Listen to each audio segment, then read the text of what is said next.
Well, good afternoon. It is Saturday, August the 22nd, 2020.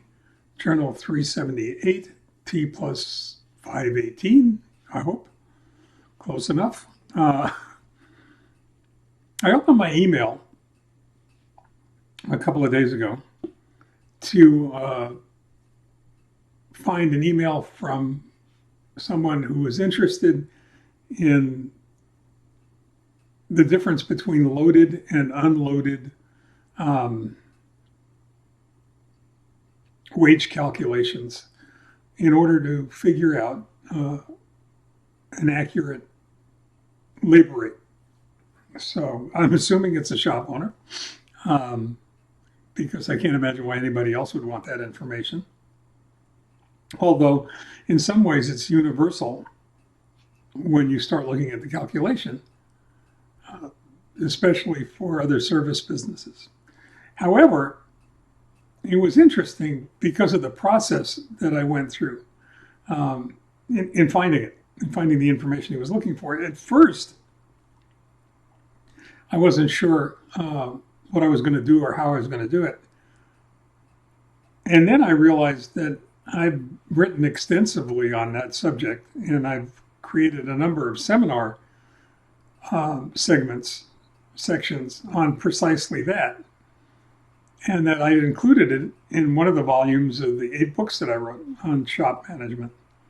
So the thought occurred to me that it would probably make more sense than to pull out the section I'd written, because it was a pretty good explanation of what loaded and unloaded wages are and how they impact the calculation of a labor rate.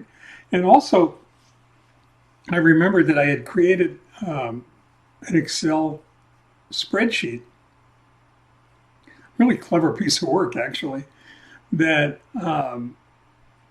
allowed you to plug in all of your numbers, taxes, vacation time, uniforms, any one of a number of the expenses associated with employment, in order to figure out what your cost per hour was loaded,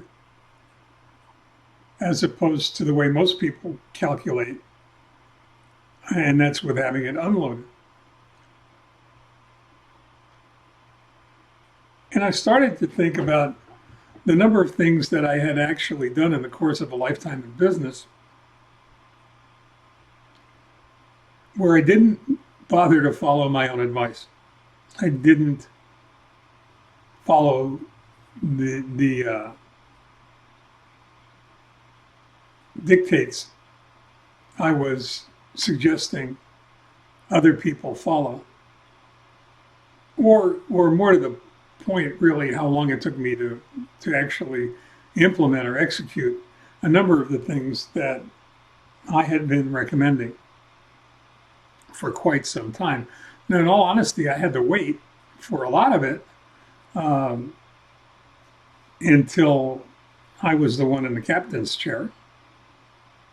And because up until that time, it was always either decision by committee or, quietly backing away and allowing my dad to decide how to get things done, which was fine with me, by the way. It was perfectly all right with me. But the thought occurred to me, and the reason for this blog post really is if I'd only followed my own advice, where would I be? What would I be doing? How different would my life have been? And I wondered how universal that is as an expectation or an emotion. How many of you have gone through the same, emotional torture of woulda, coulda, shoulda, and worse yet, explaining to other people what they should do and how they should do it, and then finding that you were unwilling or unable to do that yourself. So it's kind of hard to start a sentence that way. You know, if I'd only taken my own advice with regard to, what would you put in there? How would you fill in the blank? What would you have to say about it? Would it be about your business? Would it be about your job? Would it be about your home life? I don't know. I just find it an interesting question, and one certainly that I've been thinking about all afternoon. After having mentioned that to a friend of mine in a telephone conversation, and the reason that I'm doing this blog right now, thank you, Frank, is because he took the time to actually write that down. He actually wrote down, if I'd only followed my own advice, you know, ellipses, ... Where would I be? What would I be doing? What would, you know, how different would my future look today? So I think it's something worthy of considering, something worthy of thinking about. On another note, and something for discussion another day, I just had our first video call with my donor. Now, I don't know if I've ever shared with you that we know our donor now, that our donor, my Israeli, as I love to refer to him, has a name. And we've been emailing almost every day, and had one telephone conversation a few days ago and a video call today. And it's not often that you get to thank someone for making the rest of your life possible. And I'm fortunate enough to be in that position where I can actually thank him for making the rest of my life possible, which is a big deal when you're approaching a birthday. But we'll talk about that another time, because I think it deserves its own blog post, or many, for that matter.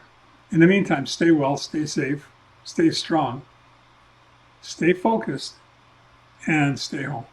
Take care.